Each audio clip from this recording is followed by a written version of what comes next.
Good morning to all. Myself Professor Archana from Department of Petroleum Engineering, IIT ISM Dhanbad. We are continuing on course of carbon capture, utilization and storage. So today I am going to talk about the different carbon capture technique which we have covered. Under this there was a one process that is the absorption.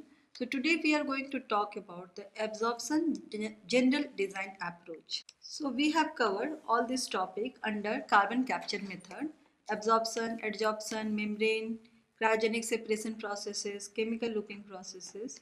So this all processes, how the process works, we have talked about. So in today's discussion, we are going to talk about the design approach for absorption process.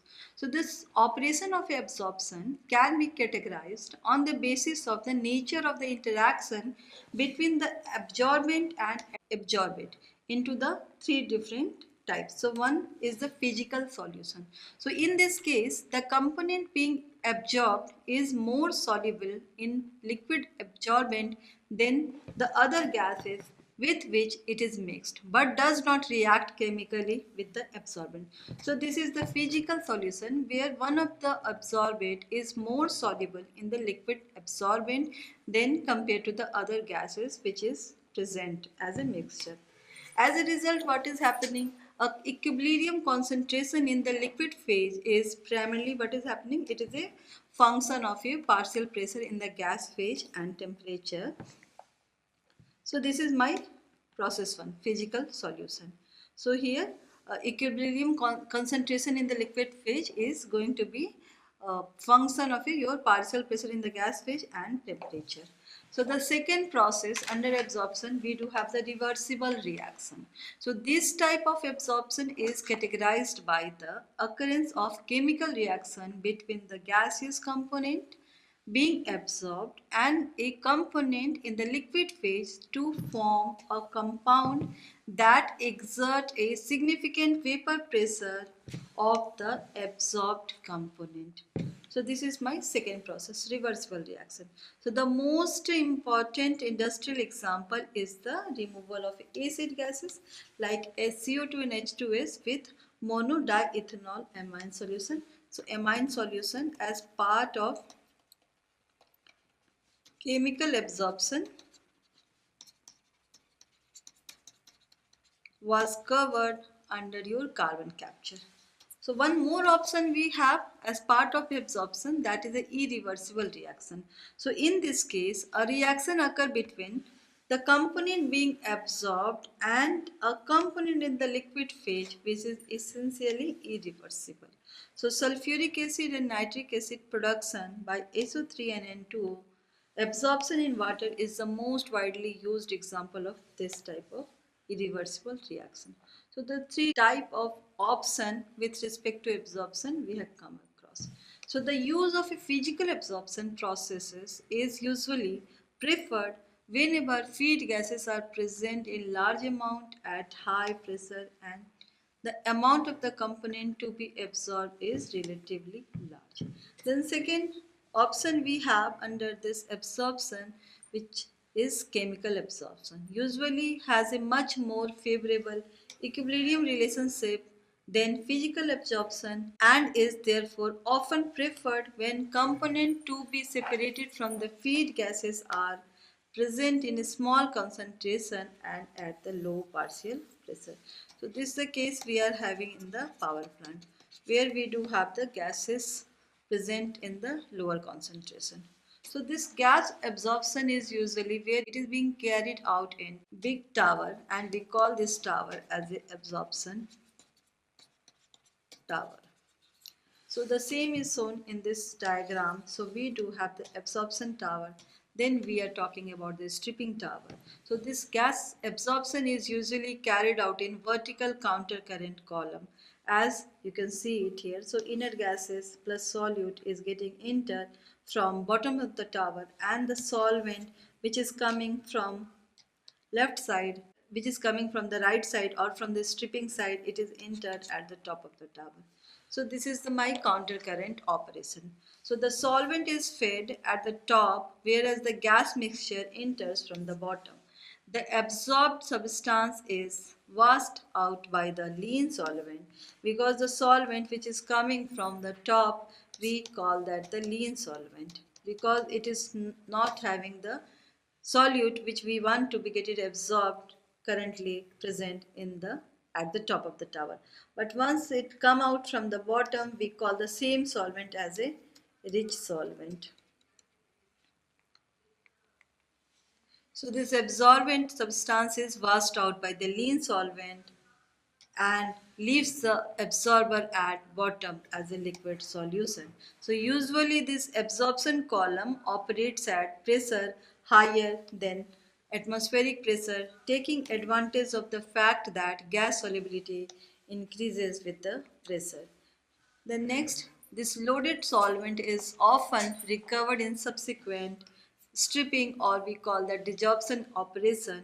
So how it is working? After preheating, the rich solvent is transported. So this heating is being taken place here. So this solvent, which is rich in CO2 or another absorbed molecule or substance which is rich in that solvent, it is entering to the heat exchanger and it is exchanging the heat which is coming from the stripper. So the heat is coming carrying by the solvent and the lean solvent which is carrying from the stripper side.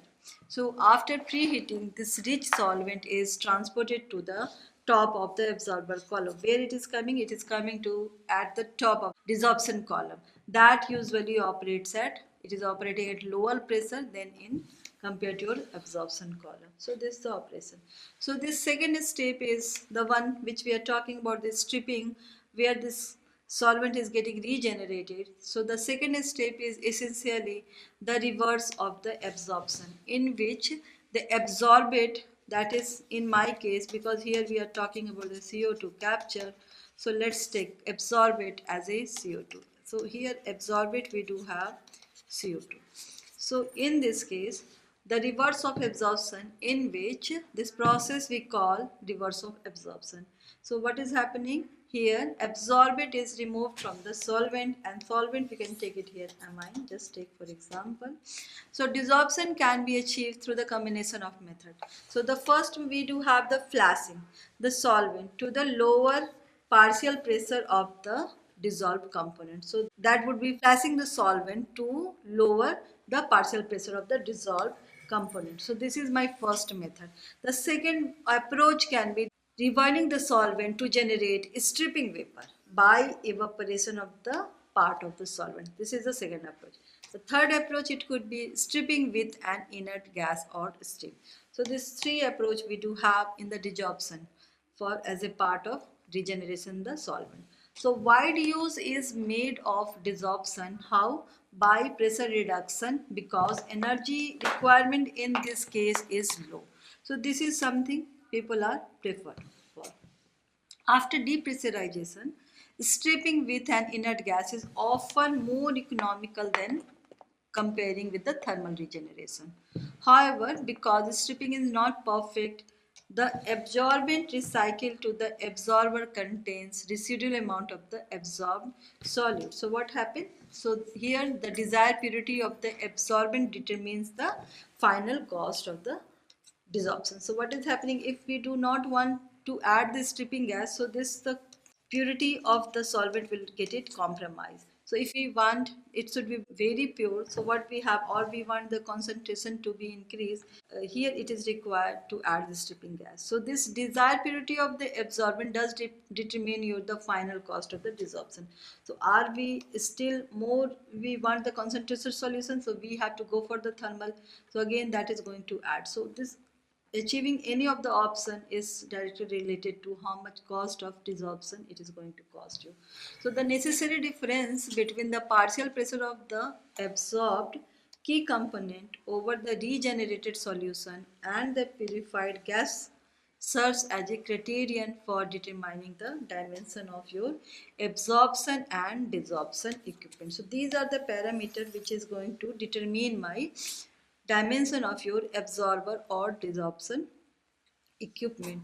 So the lean solvent devoid of gas flow through the heat exchanger, where part of the heat needed for heating the rich solvent is recovered and then through the again we do have one heat exchanger where it is a cool down to desired temperature and flow into your absorption column. So usually this is the process we have been discussed under amine absorption. So usually a small amount of a fresh solvent, it could be added to the column to replenish the solvent which was partly evaporated in the desorption column. So this way what we are doing, we are maintaining the concentration of the solvent. So this is my process here. So what could be the general design approach? So this is the process, it is required to discuss it here. So how the work, this flow works for adsorption and stripping or desorption. So we have the idea. Now we are going to look for what are the general design approach we do have it. So the first is both absorption and stripping can be operated as equilibrium stage operation with the contact of a liquid and vapor. So the second, plate tower can be designed by following an adaptation of the McCabe-Thiele method, which we are going to discuss. Then we do have the different kind of arrangement, plate tower, packed tower, bubble cap column. So this we will be covering in one of the discussion. Then we do have the packed tower can be designed by the use of a theoretical equivalent tower packing or preferably by mass transfer consideration. And in both your absorption and stripping, a separate phase is added as a separating agent. So this column are simpler than those in distillation, in which reboiler and condenser are normally not used in case of your absorption. So in case of distillation, when we are using McCabe-Thiele, we do have the another requirement, like we do have the reboiler and condenser. So that also get added for this as a part of your general design approach. So once we do talk about this one, this is the general design approach here. Now design and analysis of your absorber or stripper require consideration of a number of factors. So what are those factors? So first the entering gas. So entering gas flow rate, that's the one thing. Composition, temperature and pressure. So entering gas, not only gas, liquid also flow rate is matter. So liquid here we do have a solvent. And gases we do have the flue gas which required to separate, and we want the CO2 because here we are talking about the CO2 capture. So CO2 we want to obtain as a separate gas. So here entering gas and liquid flow rate, then composition of the gas or liquid, temperature and pressure. That's the first thing. Second, desired degree of recovery of one or more solute, how much recovery you want it. And then choice of absorbent, or we can call that stripping agent. Then operating pressure and temperature and allowable pressure drop. Then minimum absorbent flow rate and actual absorbent flow rate as a multiple of minimum rate needed to make the separation. That's a very important point. So what we are looking for, minimum absorbent flow rate and actual absorbent flow rate. So minimum, if we are taking absorbent flow rate L, so L minimum, or then there will be L actual. So what is the ratio? Minimum absorbent flow rate and actual absorbent flow rate as a multiple of minimum rate needed to make the separation. Then 6, number of equilibrium stages we are looking for, heat effects and need for cooling, then type of absorber, equipment, and then height of absorber, then diameter of absorber. So wherever we do have the requirement for absorber, similarly the same will apply in case of a stripper. So type of absorber, so type of a stripper equipment, height of stripper, then diameter of a stripper. So that's the thing.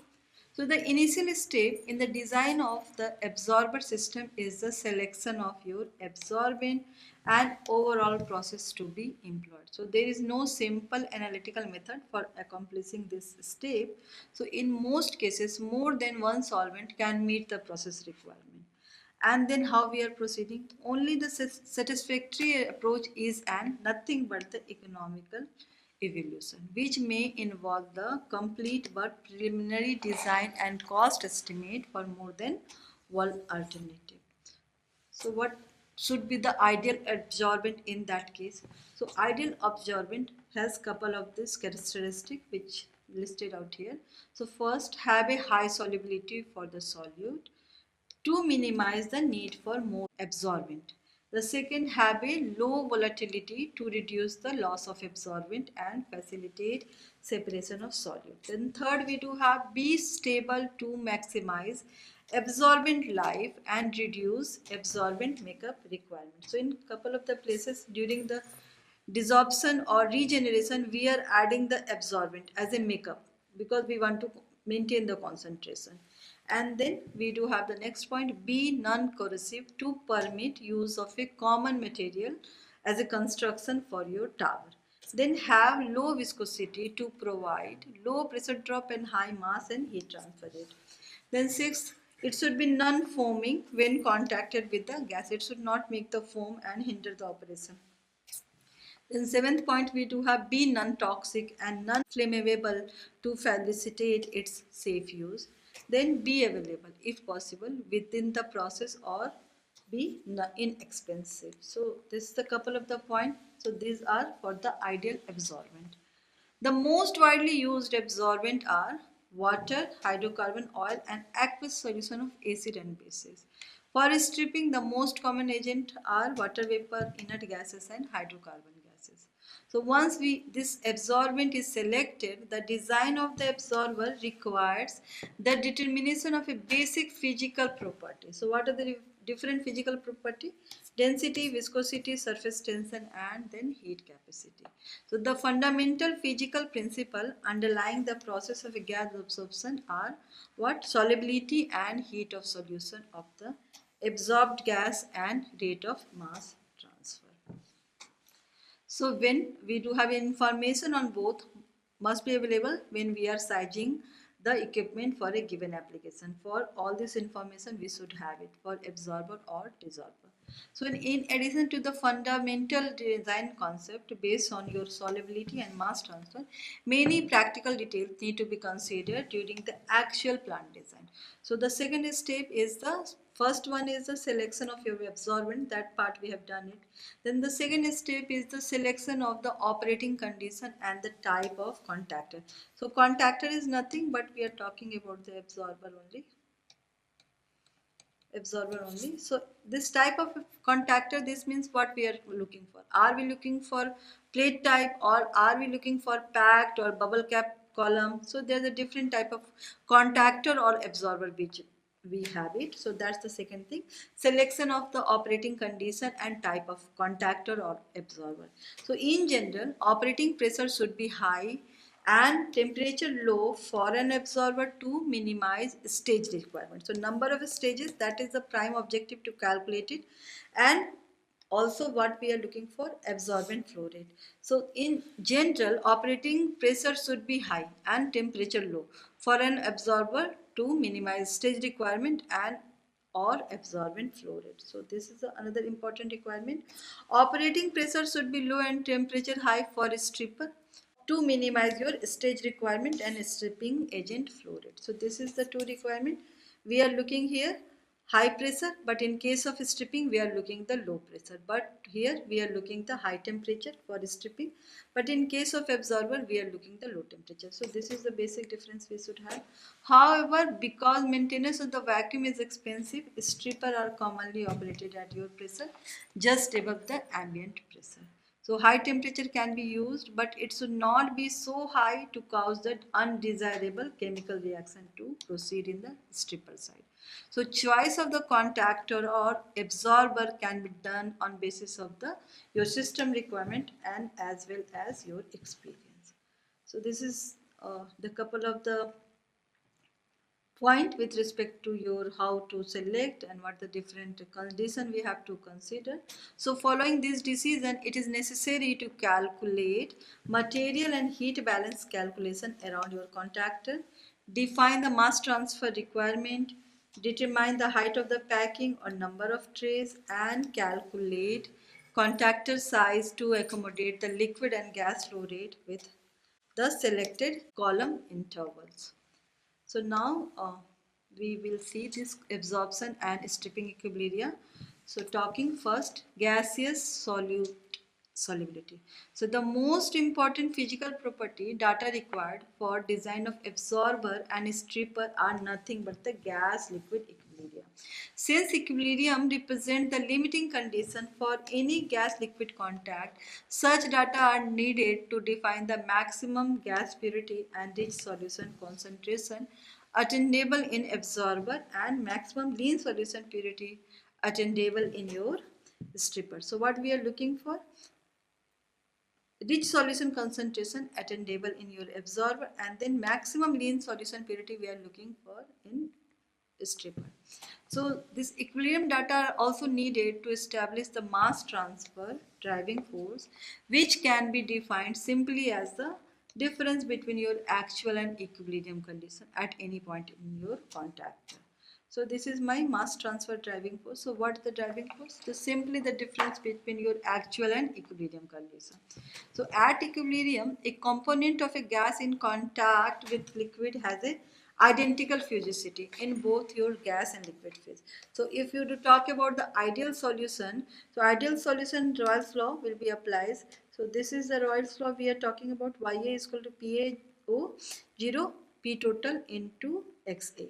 So this Ya here, and then we do have the XA. So Ya is what? Nothing but the mole fraction of A in the gaseous phase, and PT as it is nothing but the total pressure, and PaO it is nothing but the saturation pressure, the vapor pressure of pure A, that is saturation pressure, or we call the vapor pressure of pure A, or XA is mole fraction of A in the liquid phase. So Y represent the mole fraction of A in the gas phase, P total pressure, or PA0 is your vapor pressure of pure A or saturation pressure.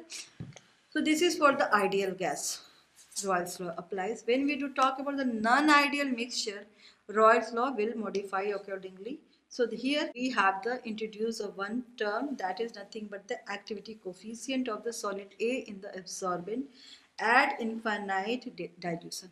A more general way of expressing solubility is through the dimensionless vapor liquid distribution coefficient K. So that K is nothing, Ya is equal to KAXA. So KA would be YAXA. So values of a distribution, so this is nothing but my distribution coefficient. So values of distribution coefficient are widely employed to represent your hydrocarbon vapor liquid equilibria in your absorption and distillation calculation. So the correlation and experimental data on the distribution coefficient of hydrocarbon we can obtain from the various sources available. And next, for moderately soluble gases with relatively little interaction between gas and liquid molecules, equilibrium data usually we are representing by the nothing but a Henry's law. So this is my Henry law, and HA is the Henry constant, Y is the mole fraction of A in Y or gas phase, XA is a mole fraction of A in liquid phase, and TOT is the P total. So PA is the your partial pressure of A in the gas phase, and HA Henry constant, and which has a unit of nothing but the pressure. Then here we do have very important point, minimum absorbent flow.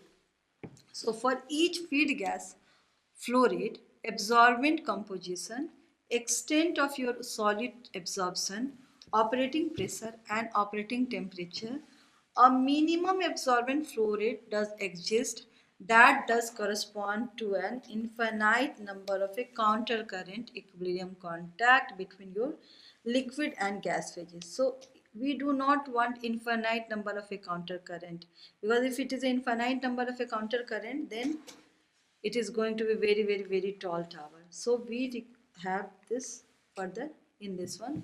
As a result, if we do have for each feed gas flow rate, absorbent composition, extent of a solid absorption, and operating pressure and operating temperature, a minimum absorbent flow rate does exist, and that is a corresponding, if we are maintaining that minimum flow rate, it is going to have an infinite number of a counter current equilibrium contact.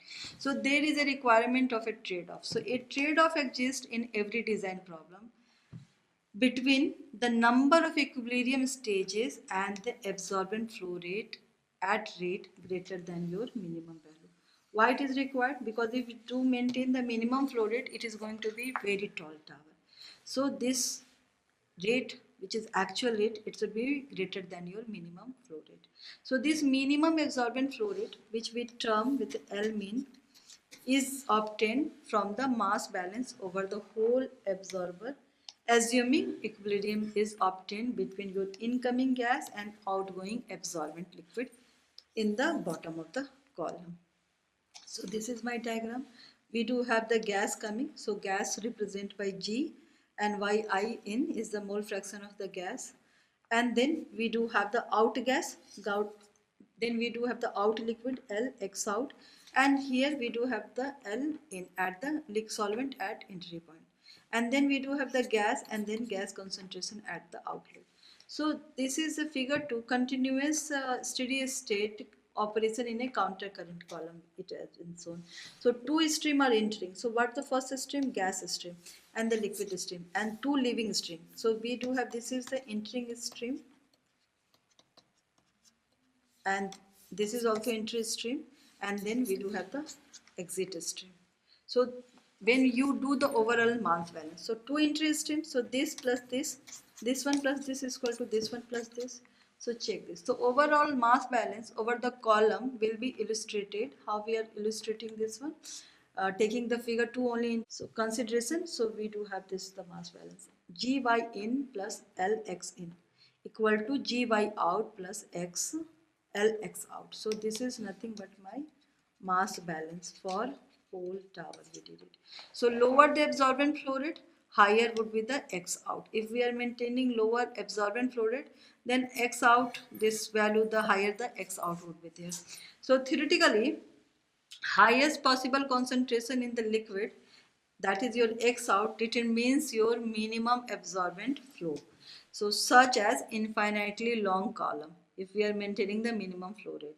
So where equilibrium can be assumed between your incoming gas and outgoing gas. So this X out, how we can take it from your this equation of vapor liquid equation, how we can take it here. So X out is Y in by K. So now how we are this equation turned to be, now we do have here L, we are taking the L minimum. Okay, now this will become like that. So L minimum we are getting like that. So L minimum is G into Y in minus Y out, X max minus X in.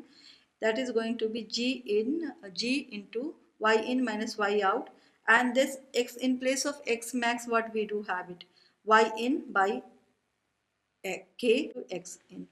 So a similar derivation of the minimum stripping gas flow rate, G minimum for the stripper also can be get it from the same analogous.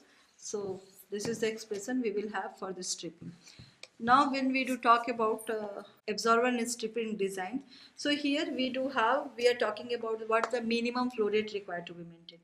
So using this we can calculate the minimum flow rate.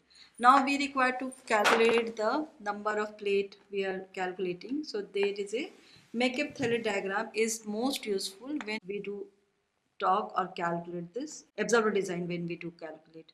So here Mechep-Thales diagram is most useful when we do have the operating line is straight. So this requires that energy balance are automatically satisfied and the ratio of liquid to your vapor flow rate is constant. So what is the first requirement? We do have the operating line, then we have the another line, equilibrium line. So when we are mentioning operating line is straight, so in this case when it will be straight, once ratio of your liquid to vapor flow rate is constant, energy balances are automatically, you do have this energy balance satisfied, and then ratio of your liquid to vapor flow rate is constant. So in order to have the energy balances automatically satisfied, we must assume that heat of absorption is negligible and operation is isothermal.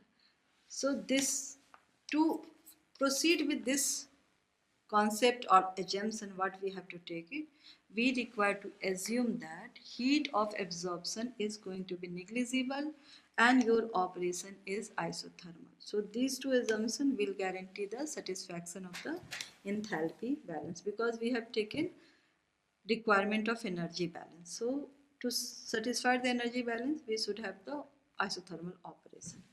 So when the gas and liquid stream are both fairly dilute, so we are talking less than 5%. So if we are talking about the dilute gas and liquid stream, this assumption is going to be satisfied. So that assumption is about the satisfying the enthalpy balance. So for dilute solution, it is going to satisfy. We also desired a state operating line at higher concentration. That is another requirement we do have. So if the first one we have started with, this operating line is state. So for that we do have the couple of the requirements. So we are proceeding with the assumption. So that assumption satisfied when we are having the dilute solution. So now we also desire a state operating line at a higher concentration. So this will automatically be true if we assume that solvent is non-volatile, the carrier gas is insoluble, and define liquid and gas stream in terms of a solute free solvent and carrier gas. So now we do have this thing. L dash and G dash. So L dash is moles non-volatile solvent per S and G dash mole insoluble solvent gas. So this result of these two last assumption that the mass balance for the solvent and carrier will become Ln dash, Ln dash, L0 dash all constant. So this flow rate in all the plates are constant, and similarly the flow rate at all the plates are constant. So this the assumption becomes. So now overall flow rate of the gas and liquid are not used because in more concentrated mixture a significant amount of solid may be absorbed, which would change the gas and liquid flow rate. So if we are talking about the concentrated mixture, so now we cannot take overall flow rate of the gas and liquid are not used because in this case there is a chances of amount of solute may be absorbed. So this would result in the curved operating line when we have this one. So L dash is what? Moles of a non-volatile solvent, and G dash is moles of an insoluble carrier gas. So we must define composition in such a way that we can write a mass balance for solute. So now there is some modification. So the correct way is to do this is to define the composition as a mole ratio. So how composition as a mole ratio we are going to define. So now we are talking about solute B. So Y is going to be moles of solute B in gas by moles of pure carrier gas, and X. So this Y is not a small y, it becomes a capital Y, and capital Y is moles solute B in gas by moles pure carrier gas, and X is moles solute B in liquid by moles pure solvent S. So this mole ratio Y and X are related to usual mole fraction. How it is going to get related? Y is equal to small y by 1 minus y, and x is small x by 1 minus x. So these two are related this way. This is a usual mole fraction we are talking about. So substitution of x and y in your ideal equilibrium expression gives you the equilibrium line expressed in your mole ratio. So now this is my replacement. Small y get replaced by the capital Y. So y is equal to alpha into x. So at equilibrium, the concentration of any component I present in the liquid mixture is related to its concentration Y in the weight per phase. How? By equilibrium ratio, and we call that distribution coefficient Ki. So Ki is this, where Yi is a mole fraction of a component I in the Weber phase, and Xi mole fraction of the component I in the liquid phase. So this distribution coefficient is a function of your nothing but temperature and pressure only, not the composition. So the more volatile component in a mixture will have the higher value of Ki, whereas if we have the volatile component, so this key separation factor in distillation is selectivity of a component relative to your reference component. So this selectivity in vapor liquid equilibrium is normally referred as a relative volatility, and that how we are defining by alpha. And here what we had, y is equal to alpha x. Now we get it, what this alpha here. So alpha is nothing but the relative volatility, and relative volatility how we are defining? Alpha ij ki by kj, or ki how we are taking that small yi by xi.